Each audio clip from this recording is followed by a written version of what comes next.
Hello everyone, we are back. I wanted to make this video so much sooner, but I wanted all the comments to fully flesh themselves out. And I want to let me start by thanking every trans person. Your feedback was amazing and was all noted. When I made that video and created this channel, I did not intend to be an ally, but it is a title that I see I've been given, and it's one that I'm going to wear with pride for the rest of my life. Okay, so Transphobia is Illogical Part 2. If you're a trans person watching this video and the first video, you already know transphobia is illogical because this is your lived experience. Nobody knows this better than you. So the target demographic is the layperson who's just consuming bigotry passively, if you know what I mean. That's who I wanted to reach with that video and this video, and it did reach them. And listen, lads, when I say transphobia is illogical, I mean it just strips you down of any critical thinking. It's actually amazing to watch. So we're gonna get into the comments because it did reach the people I thought it was gonna reach, and we're gonna go from there. Okay, so this first comment is by Moonglitz. They say, rather than focus on imaginary things like every transgender person is a murderer, which nobody says, why don't you take a little time analyzing the recent Supreme Court case about men in women's sports? You see the transphobia already. That would be a lot more difficult, but at least it would be dealing with real world issues, not phantoms. So, first of all, Moonglitz, no, I'm not gonna focus on trans people in sports. And secondly, I'm not even sure if you watched that video in its entirety or you're even capable of understanding it. So for those who haven't seen the first video, my main argument that I had with transphobic people is their tendency to hide behind women and children. I really dislike that. They're always, we gotta protect the women and children. It's like, brother, if you were serious about that, you would be holding men, cis heterosexual men, accountable, because those are the main dangers to women and children. Imaginary things like every transgender person is a murderer is just an example, okay? What I'm saying is, if every trans person was a murderer, they cannot outperform the male population in murders. If every transgender person was out to murder women, every single one of them on earth, they can't outperform men at all. That's the main, that was what I was saying. Now, here's where the brain rot really goes to level 2. In my last video, I spoke about femicide, women being raped and child, the word, I don't think I can say it on YouTube, so I'm not gonna try. Transphobia will destroy your brain so much that this person skipped over that and started talk about trans people in sports. No, bruv. I'm not gonna talk about trans people in sports. How did you skip over women and children dying at the hands of men and you wanna talk about trans people in sports? Do you see what it does to your brain? We're talking about he's talking about 0.1% of the population. And now he's focusing in on that 0.1. Now they're athletes. So think about how many athletes in just general population. How many people are professional athletes? 1% of the world or less is professional athletes. Now you're talking about professional athletes in trans professional athletes.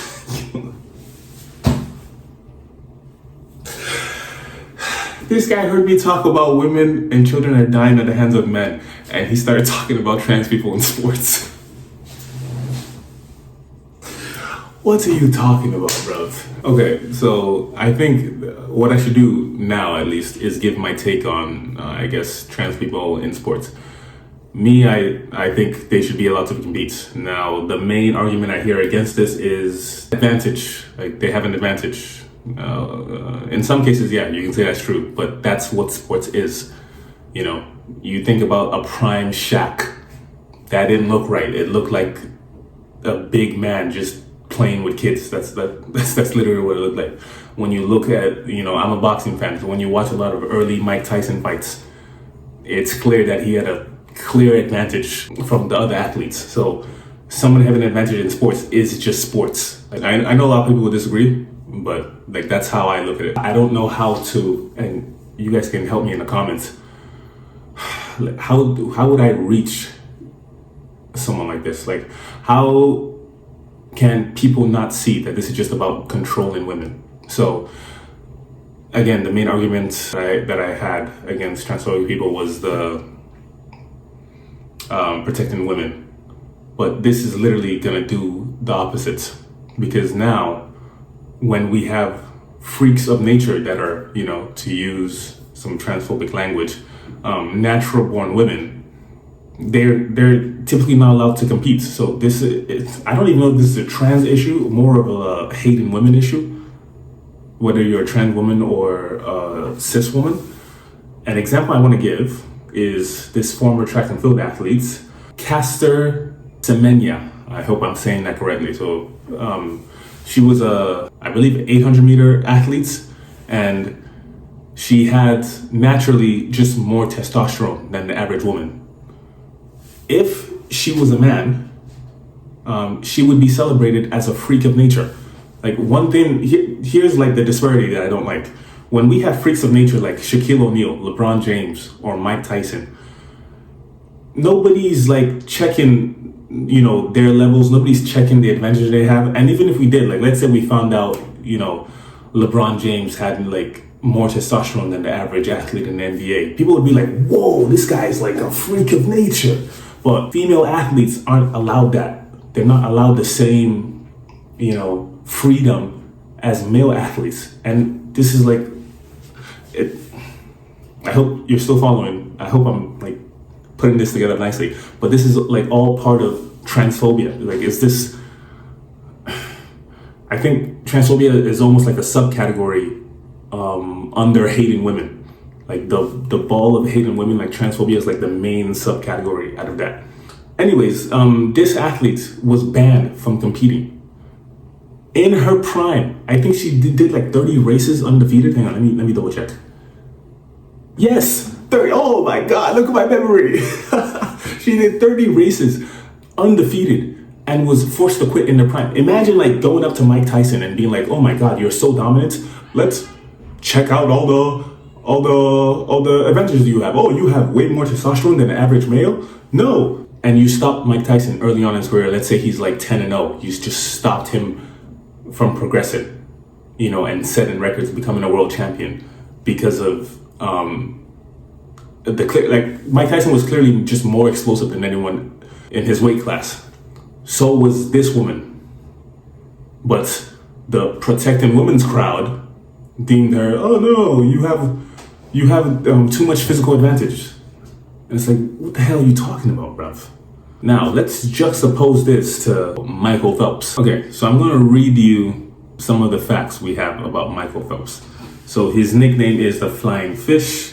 This is why he has the perfect body for swimming, according to this article by biography.com. Phelps has a very long torso and short legs. Swimmers tend to have longer torsos and shorter legs than the average person. Standing at 6'4", Phelps has a torso of a man who's 6'8", and the legs of a man 8 inches shorter. This disproportionately large chest enables Phelps to power himself through the water, which means his legs produce less drag or water resistance with each stroke. A longer wingspan means your arms can reach further. When winning a race is a matter of fraction of a second, even a small advantage in a wingspan can make a big difference. Like many swimmers, Phelps has hyperextended joints, but his double-jointed ankles bend 15% more than his rivals. Paired with his size 14 feet, his legs act like flippers, thrusting him through the water. He produces less lactic acid. Okay, guys, are you seeing the amount of advantage this guy had? He produces less lactic acid than other athletes. Our bodies produce lactic acid in response to high-intensity activity. Lactic acid makes you tired and sore. Most people need a rest period to flush the lactic acid out of their muscles before they can perform again. Researchers have found that Phelps produces half the lactic acid of his competitors. These low levels of lactic acid means Phelps can recover quickly, which can be especially helpful when pushing through grueling training sessions. For now, we're not talking about trans people. We're talking about just men and women. I just want you to see how advantages are seen when it's a man versus a woman. So when you read this whole article, this for the public, this is seen as like positive. Nobody's looking at this and thinking, oh my God, he should not be allowed to compete. he clearly has so many advantages over the regular swimmers. Like, do you see how this is not about protecting women? It's happened the opposite effect. Like, it's negatively harming women and cis natural women. A lot of you transphobes are trying to protect. So what are we really talking about, guys? Here's another comment. Criticism isn't hate. Wanting women to be safe isn't hate. This is now an 80-20 issue across the board. Only the far left now pushes the trans mob narrative. What is this person even talking about, dude? What the fuck are you talking about? What women is being protected right now? Guys, do you see what transphobia does to your head? These people will ignore everything going on with Epstein right now. These are all cis heterosexual men. How do I reach people? Like, the main enemy, if women had like an enemy, it would be men. How many trans people are in the Epstein files, guys? I will tell you because I've done the research. It's one. There is one trans person in the Epstein files, and they're a victim. Do you see what I'm talking about? The biggest child trafficking ring, the biggest human trafficking ring, sex trafficking ring was just all cis heterosexual men. And people want to talk about trans women in sports. Like, do you see what I'm talking about? How it becomes just illogical at some point? How do you have a conversation with someone like this? You're gonna ignore the priest diddling the kids. You're going to ignore your government. If you're an American, like, I'm guessing this person is an American because they're talking about the Supreme Court case.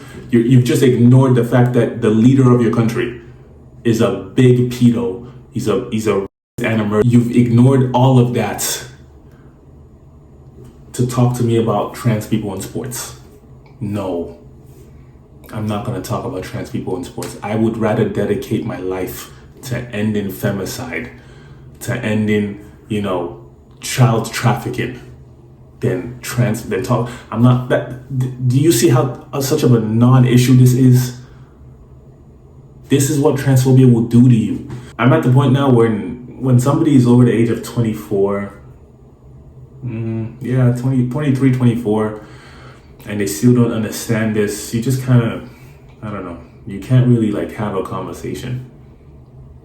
How do you watch a video about femicide and children being diddled, women being raped, and your question for me is, you're gonna talk about trans people in sports?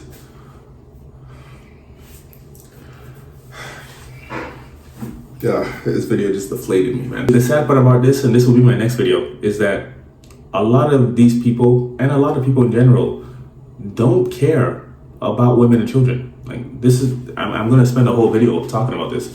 People don't care about that. Again, this person is an American.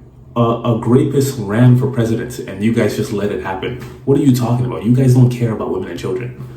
Anybody with an IQ above room temperature did not need the Epstein files to be released to know who Trump was and who his buddies was.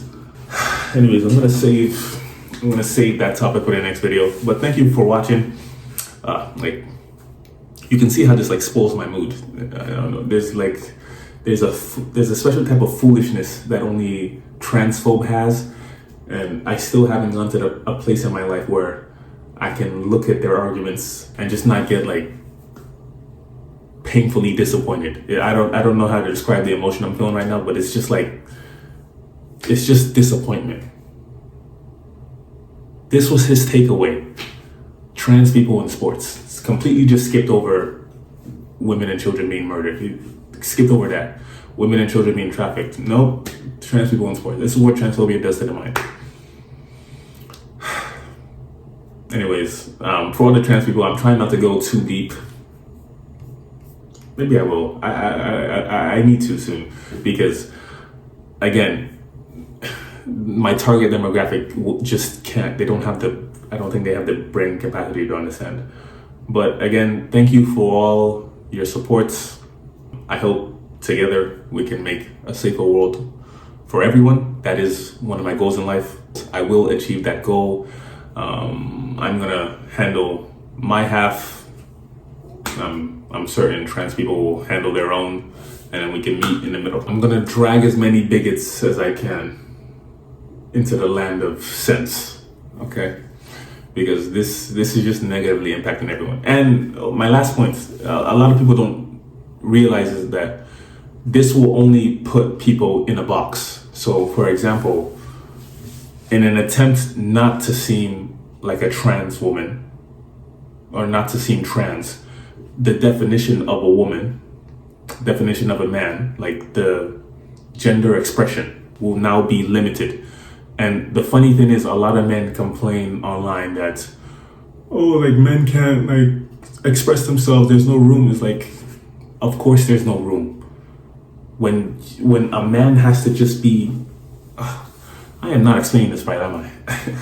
Are you guys following me? Please let me know in the comments. So now if a woman has a little bit of muscle, you know, if she has, you know, maybe PCOS, has a little bit of a mustache, oh, the trans hysteria is gonna start. So it limits what a woman can even, how a woman can even show up in life.